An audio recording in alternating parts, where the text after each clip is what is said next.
Chai with Chitra. நான் முதல்ல அவங்க சார் அவரோட மேனேஜர் கூடும்போது நான் ப்ராங்க் கால் நினச்சேன். 3 வாட்டி ஃபோனை வச்சு யார் ஃபோன் பண்ணுறது எப்படி, ஏன்னா எப்படி நான் இந்த ஏன்னா அங்கே அப்போ அந்த நேரத்தில் அந்த ஆஃபீஸில் தான் தங்கினேன். எப்படி நான் இங்கே தங்குறேன்னு உங்களுக்கு தெரிஞ்சு போச்சு, எப்படி இந்த நம்பர் தெரியும். அப்போ எனக்கு செல்ஃபோன் கிடையாது, வெறும் அந்த ஆஃபீஸ் லேண்ட்லைன் தான். ஸோ அவர் ஃபோன் பண்ணும்போது 3வது வாட்டி நான் திரும்பி ஃபோனை வைக்கிறதுக்கு முன்னாடி, தம்பி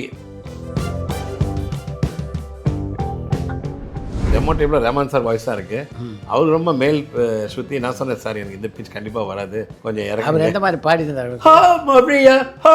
அங்கே ரேஞ்ச் இருக்கும், அந்த கண்ணீரே அது எப்படி அந்த ரேஞ்ச். சார் நான் சத்தியமே நான் ஓ மரியா பாடலை பாடும்போது அந்த பாட்டு இந்த தமிழ் சினிமாவில் ஒரு நிலையான இடத்தை உங்களுக்கு பிடிச்சி தரப்போகுது அப்படின்னு நினச்சிங்களா? நான் நினச்சேன் ஏதோ ட்ராக் பண்ண போகிறேன், இது நாளைக்கு இருக்காதோ.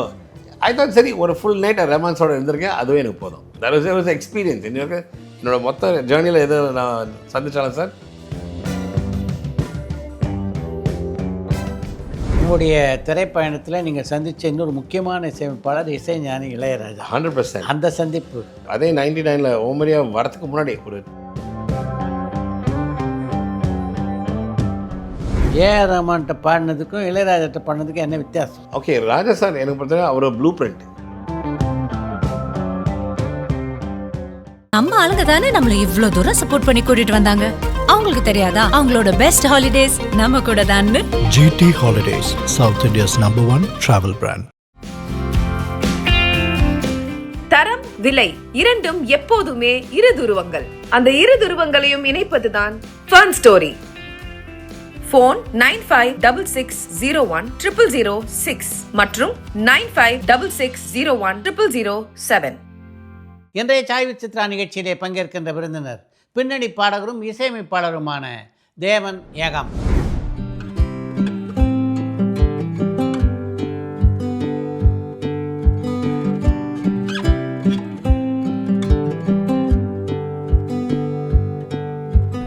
தமிழ், தெலுங்கு, கன்னடம் ஆகிய 3 மொழிகளில் 500க்கும் மேற்பட்ட பாடல்களை பாடியுள்ள தேவன் ஏகாம்பரத்தை தமிழ் சினிமா உலகுக்கு அறிமுகம் செய்து வைத்தவர் இசைப்புயல் ஏஆர் ரஹ்மான்.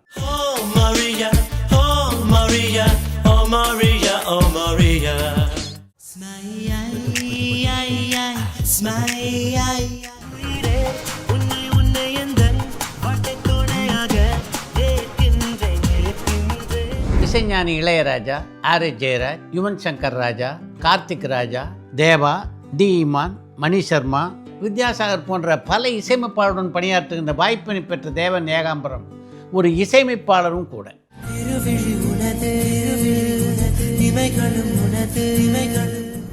பின்னணி பாடகர், இசையமைப்பாளர் என்பதை தாண்டி ஒரு சில படங்களில் நடிக்கின்ற வாய்ப்பினையும் பெற்ற தேவன் ஏகாம்பரம் நடிகராகவும் இசையமைப்பாளராகவும் பின்னணி பாடகராகவும் தான் இந்த சினிமா உலகிலே பெற்ற பல அனுபவங்களை இந்த நேர்காணலிலே பகிர்ந்து கொண்டிருக்கிறார்.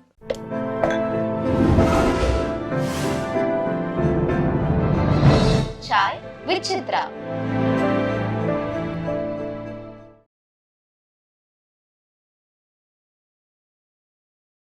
வணக்கம். வணக்கம் சார். எந்த காலகட்டத்தில் தமிழ் சினிமா பாடல்கள் மேலே உங்களுக்கு ஒரு ஆர்வம் பிறந்தது? சின்ன வயசுல சார். இப்போ அப்பா அம்மா வந்து அமெரிக்கா போனதுக்கப்புறம் என்னோட ஒரே கனெக்ஷன் தமிழுக்கு வந்து மியூசிக் தான். ஸோ அப்போ வந்து நம்ம இன்றைக்கி பசங்க வந்து கேசட் என்னன்னு தெரியாது, பட் நான் வளரும் போது கேசட் தான் வந்து மெயினான ஒரு medium to listen to music. Late 70s தான் வந்து எங்கள் அப்பா அம்மா வந்து அங்கே அமெரிக்கா போயிருந்தாங்க. சின்ன கண்ணன் அழைக்கிறான், அதுதான் நம்ம கேட்ட முதல் பாட்டுங்க தமிழில். அதுக்கடுத்து வந்து அதிசயராகம். ஸோ இந்த 2 பாட்டு தாங்க எங்கள் வீட்டில் வந்து டெய்லி ஓடும். எங்கள் அம்மா வந்து அந்த பாட்டு போடுவாங்க. அதுக்கப்புறம் தாங்க கொஞ்சம் கொஞ்சமாக வந்து இன்னும் அதுக்கு முன்னாடி பாட்டெலாம் வந்திருக்கு. அந்த மானை பாருங்கள் அழகு. ஸோ இது கேட்டு தான் எனக்கு ஸ்லோவாக ஓகே தமிழ் மியூசிக் மேலே ஒரு சின்ன கனெக்ஷன். 83 தாங்க சார் வந்து நான் பார்த்த முதல் தமிழ் படம். I think 82. அந்த படம் பேர் புதிய வரப்புகள். ஸோ நியூயார்க்கில் வந்து எங்கள் அப்பா கூட்டின்னு போனாங்க. அந்த வயசில் எனக்கு என்ன ஒன்றும் புரியலன்னா, அந்த ஒரு சீன் அங்கே காமிப்பாருங்க, 2 தீப்பெட்டி ஒரு கயிறு, ஆமாம், அது வச்சு ஃபோன் பேசாங்க. அந்த படம் ஃபுல்லாக எங்கள் அப்பா நோனது, என்னப்பா என்ன இது, எப்படி வந்து தீப்பெட்டிலேருந்து அவங்களுக்கு ஃபோன் கால் பண்ணுறாங்க, அது சும்மா வந்து ப்ரிட்டன் தான்ப்பா, இல்லை அது எப்படி அது நிஜமாடி ஆகுமா இந்தியாவில் நான் கேட்டேன். அண்ட் தென் தட் ஃபேமஸ் தம் தன நம் தன தால வரும் தன. So that was the first experience இந்த முதல்ல I'm sing Bhagyaraj sir on screen. Then in 83 எங்கள் அப்பா வந்து இந்த ஃபஸ்ட்டு இந்த ஊரில் டெக்குன்னு சொன்னாங்க விசிஆர். ஸோ நாங்கள் பார்த்த முதல் 3 ஃபில்ம்ஸ் அந்த அப்போ எனக்கு வந்து ஐ திங்க் 2ஆம் கிளாஸ் படிக்க ஆரம்பித்தேன். ஃபஸ்ட் ஸ்டாண்டர்ட் முடிக்கிறேன், 2ஆம் கிளாஸ் போக போகிறேன். சலங்கை ஒலி, பரீட்சைக்கு நேரமாச்சு அண்ட் காதல் ஓவியம். இந்த 3 படம் தாங்க நான் ஃபஸ்ட்டாக நான் பார்த்த டெக்கில் பார்த்து. Yes yes. And I just became a huge fan of Ilaiyaraaja sir's music from Salangai Oli and காதல் ஓவியம். வீட்டில் அம்மா வந்து இசையில் ரொம்ப நாட்டம். Yes, yes, she comes from a dancing background, Bharatanatyam background, but அவங்களுக்கு என்னோட டோட்டல் மியூசிக்கல் இன்ஃப்ளூயன்ஸ் எங்கள் மாமலேருந்து தான், எங்கள் அம்மாவில் தான். அப்படியா? So she always would keep playing all the Tamil songs, all of Padmini Ma's songs of that. I individually became a fan. So அது எங்கள் வீட்டில் வந்து அது ஒரு வீக்கெண்ட் ஒரு இவெண்ட், ஃப்ரைடே டு சண்டே கிட்டத்தட்ட எங்கள் அப்பா வந்து ஒரு 4 படம், 3 இல்லைன்னா 4. ஸோ எவ்ரி வீக், ஸோ ஒரு மாதத்துக்கு குறைஞ்சது 10 இல்லைனா 12 படம் எங்கள் வீட்டில் நாங்கள் பார்ப்போம். அப்பா வித்தவுட் ஃபெயில். நீங்கள் எந்த படம் நீங்கள் சொன்னாலும் அந்த டைமில் நான் என்ன பண்ணியிருந்தேன். So for me time line is cinema, the songs a movie. And each you I use to watch எப்படிலாம் வந்து த films R changing, the music is changing. இப்போ 84ல் யூ ஹேட் மாவீரன், அதே நேரத்தில் விக்ரம், ரைட்? ரெண்டுமே பயங்கர hit films and wonderful music. அதே டைமில் this Maithili நீ காதலி கூட எனக்கு ஞாபகம் இருக்குது. அதே டைமில் யூ ஹேட் டிஆர் சார் வந்து தட் ஃபில்ம். அண்ட் கொஞ்சம் கொஞ்சமாக அப்படியே I just kept following. Then I think by early 1990 தான் when I was doing English music, rock music நிறைய வாசித்தேன். as a guitar player, மெயினாக கிட்டாரிஸ்ட் தான். அப்போ எங்கள் அப்பா ரொம்ப பயந்துறாங்க, என்ன வந்து ரொம்ப எல்லாமே பிளாக் அண்ட் பிளாக்காக போடுறான், முடி ரொம்ப நீளமாக வளர்க்குறான், என் பையன் எங்கே வந்து கெட்டு போயிடுவான்னு. அப்போதே மை ஃபாதர் அவங்க ஆஃபீஸ் வந்து ஒரு இந்தியன் மியூசிக் ட்ரூப் இருந்துச்சு, அதில் என்னை ஃபோர்ஸ் பண்ணி சேர்த்து விட்டாங்க. அப்போ வந்து கன்னட பாட்டு நாங்கள் பாடினோம். that was my first Indian ஷோன்னு சொல்லலாம் 1990. அந்த சம்மர் பிரேக்கில் தான் வந்து ஓகே இதுவும் நல்லா இருக்கே, இந்த கைத்தட்டல் வேறு மாதிரி இருக்கே. ஸோ தென் 91, 92 தான் I got in to learning all of Raja sir songs, Ilanila. And then by 95 நான் காலேஜ் ஃபஸ்ட் இயர் படிக்கும்போது நானும் எஸ்பிபி சாரை நாங்கள் சந்தித்தோம். ஏன்னா அவரும் அந்த நேரத்தில் வந்து அமெரிக்காவில் படிச்சிருந்தாங்க. He was in New York and I'm in New Jersey. We became friends. And then அந்த 95 சம்மர் நாங்கள் 2 பேரும் லீவுக்காக சம்மர் ஆல்ரெடி இந்தியா வரோம். அப்போ சரண் சார் வந்து நான் கேட்டிருந்தாங்கம்மா, இதை நானும் வரேன், நீயும் வரியா வீட்டுக்கு. So he invited me to spend the summer அவங்க வீட்டில். ஸோ எனக்கு அது ரொம்ப பயங்கர குஷி டு பி இன் சென்னை, அதுவும் பலு அங்கிள் வீட்டில், and to watch him every day. அந்த டைமில் யூ ஹேட் பாம்பே, இந்திரா, ஆசை டப்பிங்லாம் நேரில் பார்த்துருக்கேன். அப்படியா? யா. ஸோ டு சி அந்த ஃபுல் இண்டஸ்ட்ரி வைப்பை பார்த்து, அதுக்கப்புறம் கோந்தனமாணி ஸ்டுடியோவில் டெய்லி வந்து ஒரு ரெக்கார்டிங் 50 மியூசிஷியன்ஸ் சிங்கர்ஸ் வந்துட்டு போகிறது. It was a brilliant experience to witness. அதுக்கு முன்னாடியே எஸ்பிஆர் சுனித்தை தெரியுமா? எஸ், யூஎஸ்ஏ நான் பார்த்துருக்கேன். இங்கே ட்ரூப்பில் வாசிக்கிறவங்க பாடுறவங்க அவங்க 2 பேருமே வந்து they working with Balu sir and ஜேசுவர் சார். அப்போ ஸோ அவங்க மூலம் தான் 92ல் 2 பேரும் நான் சந்தித்தேன் அந்த சம்மரில். அதுலேருந்து தான் எனக்கு அந்த வெறியே வந்துச்சு, நான் எப்படி வந்து தமிழ் மியூசிக் வந்து எதாவது பண்ணணும். ஸோ அந்த 95ல் தான் when I came with Charan and we spent the summer. அப்போ தான் அந்த மேக்னஸ் சவுண்ட் ஒரு ஆடியோ கம்பெனி அப்போ இருந்துச்சு. ஸோ அப்போ தான் they did புதிய முகம், திருடா திருடா, அதுக்கப்புறம் தலேர் மேந்தி, அலிஷா சனோய், அந்த மாதிரி பாப் மியூசிக்கோட ஆல்பம் ரிலீஸ் பண்ணாங்க. நானும் அங்கே அப்ரோச் பண்ணேன், இந்த மாதிரி பண்ணுறதுக்கு ஐடியா இருக்குது, நீங்கள் சப்போர்ட் பண்ணிங்களா? அவருக்கு பிடிச்சது நாங்கள் கம்போஸ் பண்ண சாங்ஸு. அப்போ they gave me a full contract, நீங்கள் போய் அமெரிக்காவில் பண்ணிட்டு வாங்க, நம்ம ரிலீஸ் பண்ணலாம். ஸோ ஃபுல்லாக அந்த 95 எண்டில் ஆரம்பித்து 97ல் தான் வந்து நாங்கள் அந்த ஆல்பம் ரிலீஸ் பண்ணோம். தமிழ் ஆல்பம்? அது தமிழ் ஆல்பம் தான், கம்பன் ஒரு கண்ணிலே. So we finished. முதல்ல அது ஒரு சாங் வந்து டான்ஸ் பார்ட்டின்னு ஒரு காம்பைலேஷன் ஆல்பம். இப்போ நான், யுகேந்திரன், அனுராக் ஸ்ரீராம், தேவி ஸ்ரீ பிரசாத் அண்ட் ஷாலினி எல்லாரும் சேர்ந்து ஆளாளுக்கு ஒரு பாட்டு அந்த ஆல்பம் போட்டு தட் வாஸ் டிட் கொஞ்சம் நல்லா ரொட்டேஷன் அப்போ வந்துச்சு. தென் 98ல் தான் எங்கள் ஆல்பம் ரிலீஸ் ஆனதுக்கப்புறம் அது கேட்டு தான் ரஹ்மான் சார் என்ன ஓமரியா சாங் கொடுத்துருந்தாரு, காதல் பிரத்யா. ஸோ அந்த நானும் சரம் ஒரு மேகசின் விருது ஃபங்க்ஷன், ஸ்க்ரீன் மேகசின் அவார்ட்ஸில் வல்லூர் கோட்டத்தில் நாங்கள் பாடினோம். அது பார்த்து தான் ரஹ்மான் சார் வந்து என்னை கூப்பிட்டுருந்தார். ஏன்னா அன்றைக்கி அவருக்கு வந்து வந்தே மாத்திரம் ஆல்பத்துக்கு வந்து விருது வாங்கினார். அண்ட் தென் ஒன்ஸ் ஓமரியா கேம், எல்லாமே எனக்கு மாறி போச்சு. டோட்டலாக ஃபிலிம் பிளேபேக் சிங்கிங்கே வந்து ஒரு புதிய கெரியராக எனக்கு வந்துச்சு, அமைஞ்சுது. அப்படியே அந்த பாடலுக்காக ஏஆர் ரஹ்மானை சந்தித்த தருணம் நினைவில் இருக்கா? எஸ். நான் முதல்ல அவங்க சார் அவரோட மேனேஜர் கூடும்போது நான் ப்ராங்க் கால் நினச்சேன். 3 வாட்டி ஃபோனை வச்சு யார் யாரை ஃபோன் பண்ணது, எப்படி ஏன்னா எப்படி நான் இந்த ஏன்னா அங்கே அப்போ இந்த நேரத்தில் அந்த ஆஃபீஸில் தான் தங்கினேன், எப்படி நான் இங்கே தங்குறவங்க தெரிஞ்சு போச்சு, எப்படி இந்த நம்பர் தெரியும் அப்போ எனக்கு செல்ஃபோன் கிடையாது, வெறும் அந்த ஆஃபீஸ் லேண்ட்லைன் தான். ஸோ அவர் ஃபோன் பண்ணும்போது 3வது வாட்டி நான் திரும்பி ஃபோனை வைக்கிறதுக்கு முன்னாடி, தம்பி நான் சத்தியமாக நாங்கள் தாங்க வந்து சாரோட மேனேஜரு கூப்பிட்றாரு, அவங்க வாங்க, அதை இருங்க நான் திருப்பி செக் பண்ணிட்டு வரேன். அதுக்கப்புறம் ரஹ்மான் சார் நம்பலை என்ன நம்பலைங்க. அப்போ எனக்கு வெறும் வயசு 21 வயசு இருக்குங்க. அப்போ நான் கேட்டேன், ரஹ்மான் சாரோட அக்கா என்னோடய ஃப்ரெண்டு ரெஹானா மேம் கூப்பிட்டு, அக்கா இந்த மாதிரி ஸோ சாமிதார் ஒருத்தர் கூப்பிட்டுருக்காரு, நிஜமாக வந்து உங்கள் தம்பியோட இன்சார்ஜ். ஆமாம் கண்டிப்பாக அவர் தான், நீ கூப்பிடு, நீ போயிடு உடனே. ஸோ உடனே வந்து ரெடி ஆகிட்டு நான் கிளம்பினேன். நானும் யுகேந்திரன் சேர்ந்து நாங்கள் போனோம், ஒரு அவுட்டிங் மாதிரி நாங்கள் ரஹ்மான் சார் பார்க்க போனோம். நான் நினச்சேன் சரி ஏதோ ஒரு வாய்ஸ் டெஸ்ட்டு பண்ண போகிறாங்க, அட்லீஸ்ட் நேரில் போயிட்டு கை கொடுத்து நானும் ஒரு ஃபேன் போய் அவரை பார்த்துட்டு வந்துட போகிறேன் தான் என்னோடய ஐடியாவே. ஐ ஹேட் நோ க்ளூ அங்கே போயிட்டு நம்ம ஒரு முழு பாட்டு இருக்க போகிறது, அதை நைட் ஃபுல்லாக பாட போகிறேன்னு. ஸோ அதுலேருந்து என்னோட காமெடினா, அதுக்கு ஒரு 2 மணி நேரம் வெயிட் பண்ணேன், எதுவுமே நடக்கலை. நான் சொன்னேன் நான் வீட்டுக்கு போகிறேங்க, நீங்கள் எப்போ ரெடியோ கூப்பிடுங்க, நான் கிளம்புறேன்னு சொல்கிறேன். அப்போ உடனே சாமிதார் ஒரு இன்னொரு தனி ரூம் காமிச்சு, ஒரு பெரிய இந்த ஹைட்டு சார், ஒரு மலை மாதிரி வந்து ஒரு கேசட்ஸ், எல்லாமே கேசட்ஸ் இங்கே பைல்டப்பாக இருக்கு. தம்பி தெரியுதா என்னென்னு கேசட்ஸ் சொல்லுங்கள், என்ன இது அத்தனையும் வந்து டெமோ கேசட்ஸுங்க, சான்ஸ் கேட்டு வந்து சிங்கர்ஸ் அனுப்பிச்சிருக்காரு சாருக்கு, இது எல்லாமே விட்டுட்டு உங்களை கூப்பிட்டுருக்காருன்னா கொஞ்சம் வெயிட் பண்ணுங்கள். அப்படிங்களா, சரிங்க, ஒரு சிக்கன் ஃப்ரைட் ரைஸ், ஒரு சில்லி சிக்கன், ஒரு பெப்சி கொஞ்சம் கொண்டாங்க நீங்கள் சொன்னேன். அப்போ பசிச்சது சொல்லிட்ட உடனே அப்போ அதை வெயிட் பண்ணிவிட்டு சாப்பிட்டுட்டு தென் ஒரு 5 மணி நேரம் வெயிட் பண்ணேன். கரெக்டாக வந்து 11 மணி 12 மணி நைட்டில் தான் வந்து அந்த ஸ்டுடியோ ரூம்குள்ளே நான் வந்து என்டர் ஆகிறேன். It was amazing to finally meet Rahman sir. அது அந்த டைமில் it was at that age, நம்ம இப்போ ஐடல் நம்ம நேரில் பார்க்க போகிறோம், நம்மளோட favourite person. It was amazing. And then என்னோடய சிடி அவங்க கேட்டிருந்தாங்க. So we were discussing music, நான் எப்படி அங்கே பண்ணேன். அண்ட் தென் அப்படி தான் ஓமரியா சாங் ஆரம்பிச்சது. அண்ட் அந்த யூஎஸ் ஸ்லாங் அவங்களுக்கு பிடிச்சது. நம்ம ஊரில் பார்த்தா மரியான்னு சொல்லுவாங்க, நான் மரியான்னு சொல்லிட்டேன். இது வித்தியாசமாக இருக்கே கதிர் சார், ரொம்ப நல்லாயிருக்கு, இப்படியே பாடுப்பா தம்பின்னு. தென் அதை முடித்து 1 வருஷம் வெயிட் பண்ணேன். அந்த ரிலீஸ் 99ல் வந்துச்சு. அண்ட் அந்த ஆடியோ லான்ச் தான் நான் முதல்ல பாரதிராஜ் சாரை பார்க்குறேன் தேவி தியேட்டரில். It was amazing. அவங்க KB sir, all these legends on stage for the வெளியீட்டு ஆஃப் தி ஆல்பம். அதான் ஃபஸ்ட் டைம் திரையில் வந்து என்னோட குரல் கேட்குறது வாஸ் அ கிரேட் எக்ஸ்பீரியன்ஸ். அப்போ எனக்கு வயசு 23 வயசு இருந்திருக்கும் அது ரிலீஸ் ஆகும்போது. எந்த காலகட்டத்தில் பாட ஆரம்பிச்சிங்க கிட்டார்லேருந்து?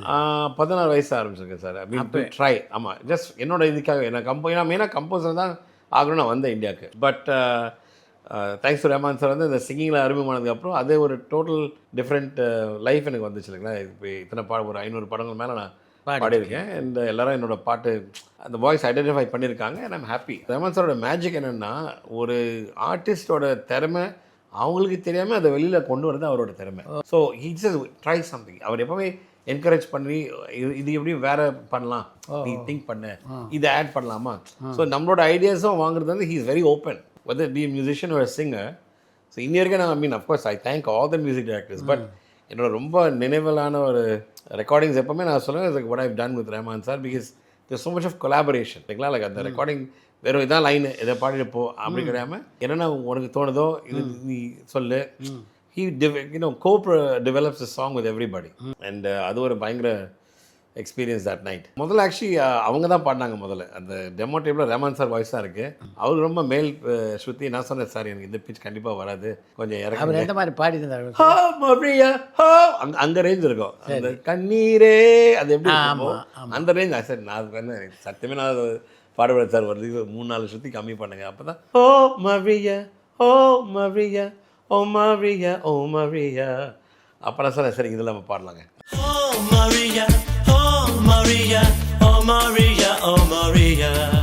அது one thing every song I have sung with him எல்லாமே ஒரு 3-4 ஸ்ருதி கம்மி பண்ணி தான் வந்து நம்ம டேக் எடுத்துருக்கோம். இதுவும் சரி. அடுத்தது வந்து ஸ்மாயான்னு ஒரு பாட்டு கண்டுகொண்டேன்ல அதையும் வந்து இது மாதிரி தான் வந்து ஒரு 2-3 நோட்டு கம்மி பண்ண சொன்னேன். லாஸ்ட்டாக நான் வினை தாண்டி வரவே படத்தில் வந்து அன்பில் அவன் பாடும்போது அதுவும் இதே தான் செட் 3 ஸ்ருதி கம்மி பண்ணுங்க. ஸோ ஸோ எல்லாமே டாப்பு. ஸோ அவர் இன்னும் டாப் படங்க என்னால் அந்த தொடவே முடியாது. Same thing with Anbilavan. Anbilavan சேர்த்த இது மனிதரே வேர்க்காதீர்கள். நான் அதை நான் ஃபாஸ்ட் தான் அடிக்க முடியும். அது கொஞ்சம் கம்மி பண்ணுங்க.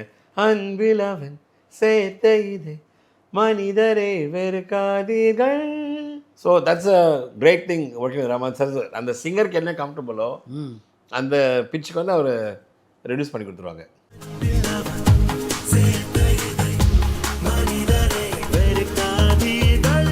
ரஹ்மான் சாரோட என்ன ஒரு பயங்கர ப்ளஸ் சொன்னால் he wants the singer to give the best. Oh அது அந்த பெஸ்ட் எப்படி கொண்டு வரணும். So and every he starts with the song, meaning அந்த பாடுறது தான் முதல்ல எடுக்கிறாங்க. அவருக்கு ஒரு ரஃபாக ஒரு ரிதம் பேட்டர்னை போட்டுட்டு அந்த ஸ்ருதியை ஃபிக்ஸ் பண்ணிட்டு வி டெவலப் த டியூன். அதுக்கப்புறம் தான் அந்த மற்ற லேயர்ஸ் வந்து நீங்கள் பார்க்கலாம்.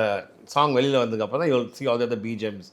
So the singing is the very first thing அவங்க எப்போவுமே எடுக்கிறதே ஒரு ரெக்கார்டிங் பண்ணும்போது. ஓ மரியா பாடலை பாடும்போது அந்த பாட்டு இந்த தமிழ் சினிமாவில் ஒரு நிலையான இடத்தை உங்களுக்கு பிடிச்சி தரப்போகுது அப்படின்னு நினச்சிங்களா? நான் நினச்சேன் ஏதோ ட்ராக் பண்ண போகிறேன், இது நாளைக்கு இருக்காதோ. அதுதான் சரி, ஒரு ஃபுல் நைட் ரஹ்மான்ஸோட இருந்திருக்கேன், அதுவே எனக்கு போதும். That was experience. என்னோட மொத்த ஜேர்னியில் எது நான் சந்திச்சாலும் sir, it's the experience. So it's a wonderful journey. என்ன டு see all the மேக்கிங், இதெல்லாமே ஹிஸ்ட்ரி நான் சொல்லுவேன் சார். எல்லாமே வந்து நம்ம தமிழ் சினிமாவோட வரலாற்றுலேயே so many wonderful events and நிகழ்வு சொல்லுவாங்க இல்லைங்களா, so many things that's இன்றைக்கி வந்து இட்ஸ் ஆல் ஃபாஸ்ட் ஃபுட் மாதிரி ஆச்சு. ஒரு படம் எடுக்கிறதோ பண்ணுறது. பட் the way உங்கள் காலகட்டத்தில் இந்த late 70s 80s was brilliant time. If I could have been an artist அந்த டைமில் I would have just loved to see. உங்களுடைய திரைப்பயணத்தில் நீங்கள் சந்தித்த இன்னொரு முக்கியமான இசையமைப்பாளர் இசைஞானி இளையராஜா. 100%. அந்த சந்திப்பு அதே 99 ஓ மரியா வரத்துக்கு முன்னாடி ஒரு 2 months அது ரிலீஸ் ஆகிறதுக்கு முன்னாடி I was staying here in T Nagar. அப்போ எங்களோட ஹவுஸ் ஓனர் அங்கே நான் வாடகை இருந்த வீட்டில் வந்து அவங்க வந்து ஒரு ஃபில்ம் மீடியேட்டர் வைங்களேன் இன் தெலுங்கு. ஸோ அதே ஸ்ட்ரீட்டில் டைரக்டர் கீதா கிருஷ்ணன் இருந்தார். டைம்னு ஒரு படம் வந்து பிரபுதேவ சார் வந்து. அப்போது இவர் ஏன் சார்பாக நான் கேட்காமலே அந்த டைரக்டர் வந்து இந்த மாதிரி அமெரிக்காவில் ஒரு பையன் வீட்டில் தங்குறான், ஏதோ பாடுவான், அவனே ஒரு சான்ஸ் கொடுங்க உங்கள் படத்தில் அப்படியே சொல்லி இந்த வாரம் just go to Prasad wait. So 7 daysங்க நான் டெய்லி பிரசாத் ஃபுல் டே இருந்தேன். அந்த Pongal just before Pongal of 99. அப்போ முதல்ல சீங் கார் பார்க்க நான் நிற்கிறேன். அப்போ தான் முதல்ல ராஜா சார் வெளியில் வரார் அந்த பேக் டோர்லேருந்து. அப்படியே ஃபைனலி நான் நேரில் பார்க்குறேன் சாரை. ஸோ நான் ஓரமாக அந்த இதில் வந்து நான் எப்படி கை கட்டிட்டு நிற்பேன், யாருக்கும் டிஸ்டர்பன்ஸ் பண்ணாமல் அந்த seeing the whole making all the other songs. அந்த காதல் நீதானா அந்த பாட்டு, தவிக்கிறேன் தவிக்கிறேன் அந்த பாட்டு. ஸோ அதை டெய்லி நான் பார்க்குறேன். பிரபாகர் சார் வந்து வயலில் ரஃப் ட்ராக் வயலில் வாசிப்பாங்க, மியூசிஷியன்ஸ் எல்லாம் ப்ரோக்ராம் பண்ணுவாங்க. சார் வருவார் போவாங்க. அந்த ஒரு ஹிடன் டோர் ஒன்று இருக்கும் அந்த மியூசிக் ரூம், இது வரவங்க போவாங்க. நான் டேரக்டர் சொல்லார் பொறுப்பா கூப்பிட்றேன் ப்ளீஸ் வந்து இதெல்லாம் சொல்லி. அதுக்கப்புறம் நடுவில் வந்து விஜய் மேலின் சார், அவர் பயங்கர ஹைட்டாக இருப்பார், பார்த்து ஃபுல்லாக வெஸ்ட்டு ஆமாம் நின்றுட்டு hi who are you I sir நான் பேர் தேவனுங்க, where are you from I sir இப்போ யூஎஸ் வந்திருக்கேன். அப்படிங்களா ஓகே. தென் அவள் ஃப்ரீயாக பேசி he was like don't call me sir, call me Vijay அப்படி தான் பேசி. then he said you haven't met Raja, I'll take you to him now. So அதுக்கப்புறம் தான் வந்து லைக் கான்சல் ரூமில் போயிட்டு இஸ் இன்ட்ரடியூசிங் ராஜா சார் என்னோட ஆல்பம் பற்றி பேசி. தென் அதான் ஃபஸ்ட் டைம் ராஜா சார் பேசுகிறாங்க. ஐ வாஸ் லைக் என்ன சொல்கிறது ஏதுன்னு. அப்போ ஸோ எக்ஸைட்டட். அப்பா கேட்டார் நீ கிட்டாரும் வாசிப்பியா? ஸோ எடுத்த உடனே செட் அங்கே சதா கிட்டார் அங்கே இருக்கும் அந்த ரூமில், அது தேவனுக்கு கொடுங்க. ஸோ உடனே அந்த தவிக்கிறேன் அந்த பாட்டில் என்ன வாசி வச்சுட்டாரு. அப்படியா பீஜம்? ஆமாம், notes. So I can read music. So அந்த நோட்ஸ் அங்கே என்ன எழுதிருந்தோம் I just played. And then என்னோட சிங்கிங் லாஸ்ட் 7th day தான் எடுத்தது. இந்த 6 days ஐம் ஜஸ்ட் தேர் வாட்சிங். அண்ட் தென் இந்த 4th 5th day சார் கூட இன்ட்ராக்ட் பண்ணது. லாஸ்ட் டே நான் பாடுறேன், அவரும் ரூமில் உட்காராரு. அந்த முத்து நீலவே ஏ ஏ ஏ அந்த பாட்டு தெலுங்குல மனசு முத்தியமே. So to see Raja sir guide me எப்படி பாடணும் for any singer, that is like one amazing கிஃப்ட்னு சொல்லலாம் இல்லைங்களா. அவ்வளோ பெரிய ஒரு இசை மேதையை வந்து அவங்க டியூனு கொடுத்து நம்ம முன்னாடியே எப்படி பாடணும்னு கற்றுக் கொடுத்து இந்த மாதிரி டைனாமிக்ஸ் கூட எப்படி பாடு. And then the second experiences friends படத்தில் வந்து நான் பாடினேன் ஒரு டுவெட் வித் சுஜாதா மேம் கால் மஞ்சள் பூசம். That was another great experience. அவ்வளோ நல்ல ஆர்கஸ்ட்ரேஷனோட ஒரு சாங். அன்றைக்கி வந்து நான் பக்கத்தில் எஸ்எஸ்ஆர் பங்கஜம் வந்து ஒரு தியேட்டர் இருந்துச்சு. ஆமாம். அப்போ என்னோடய ஃப்ரெண்ட் வந்து கண்டு கொண்டேன் படம் பார்க்கலாம்டா எனக்கு கூட்டின்னு நான் அவனுக்கு கூட்டின்னு போயிட்டு இன்டர்வல் டயத்தில் தான் வந்து ராஜா சாரோட மேனேஜர் சுப்பையா ஃபோன் பண்ணாங்க, மத்தியானம் லஞ்ச் முடிச்சுட்டு வந்து வந்துடு ரெக்கார்டிங் இன்னொரு பாட்டு இருக்குது. ஸோ அங்கே தான் அப்படியே நடந்து வந்து என் ஃப்ரெண்டு கூட வந்தோம். அவனும் பயந்துடா, நான் லைஃப்பில் நினச்சி கூட பார்த்துருப்பேன், நான் போய் சினிமா பார்த்துட்டு உடனே வந்து ராஜா சார் பார்க்க போகிறேன்னு. So it was amazing. And then Saritha ma'am தான் அதுக்கு producer. So I also was thrilled sing. She's another wonderful senior artist. So இதெல்லாமே இந்த all the how do you say experience I had அந்த சந்திப்புக and all the what I got to witness. அதுதான் எனக்கு தெரிஞ்சவங்க, அதுதான் உண்மையான பரிசு இந்த ஜேர்னி. ஏஆர் ரஹ்மான்கிட்ட பாடினதுக்கும் இளையராஜாட்ட பாடினதுக்கும் என்ன வித்தியாசம்? ஓகே, ராஜா சார் எனக்கு பொறுத்தவரை அவர் ப்ளூ பிரிண்ட், இதுதான் என்னோட இதுக்குள்ளே நீ தான் ஃபிட் ஆகணும். வேறு எதுவுமே நீங்கள் ஆல்ட்ரேஷன் பண்ணக்கூடாது. எல்லாமே எடுத்துகிட்டு அந்த ஸ்ருதியிலேருந்து எல்லாமே you have to fit into his song. இப்போ ரஹ்மான் சாரோட இன்னொரு இதுன்னா அந்த சிங்கருக்கு வந்து ஓகே நம்ம சேர்ந்து இதை ஆரம்பிப்போம், நீ உனக்கு எப்படி ஒரு சிங்கராக உனக்கு என்ன தோணுதோ நீயும் சொல்லு, அந்த இன்புட்டை எடுத்துட்டு நாட் ஓன்லி இந்த சிங்கர்ஸ் மியூசிஷியனும் கூட. புரியுது. And that's how the song is built. But ரெண்டு பேருமே அது geniuses. It's like apple and orange மாதிரி தான், ரெண்டு பேருமே அந்த மாதிரி தான். But it's been a wonderful experience சொல்லுங்க. ராஜா கிட்ட பாடினதில் உங்களுக்கு ரொம்ப பிடித்த பாட்டு இது? மஞ்சள் பூசம் தான். செம்ம டுவெட் சாங். சூர்யா சார் நான் பாடின ஒரே ஒரு பாட்டு அந்த பாட்டு தான். அது ஒரு சின்ன பிட் நான் சொன்ன பாட்டுருக்கேன். கோலம் போட வாசல் உள்ளது எந்த வீடோ வாசலற்றது, கண்கள் காணும் தூரத்தில் வாழும் வாழ்க்கை போதும், உந்தன் காதல் ஒரு வழி திரும்பி செல்லு கண்மணி, மஞ்சள் பூசும் வானம் தொட்டு பார்த்தேன். அதே மாதிரி வாலி சார் ஓமரியா வந்ததுக்கப்புறம் என்னோட படத்தில் கூட நான் என்னோட 2-3 பாட்டு எழுதிட்டாரு. ஆமாம், பலே பண்ணியா. And it was amazing. யார் தேவனா நீ என்ன பண்ண? ஓமரியாவா? நீ ஓமரியா பண்ணதான் நான் அவனுக்கு எழுதுனது என்ன லாஜிக் இருக்கு? அந்த படத்தில் அந்த ஹாப்பி அப்படின்ற பாட்டில் எல்லா சிங்கர்ஸையும் ஜாயின் பண்ணி பாடவும் நடிக்கவும் வைக்கணும்னு எங்கே தோணுச்சு? இது எல்லாமே வந்து சித்தார்த்தோட ஐடியா தான். அப்படியா? ஒன் சாங் அதில் என்ன ஆச்சுன்னா வந்து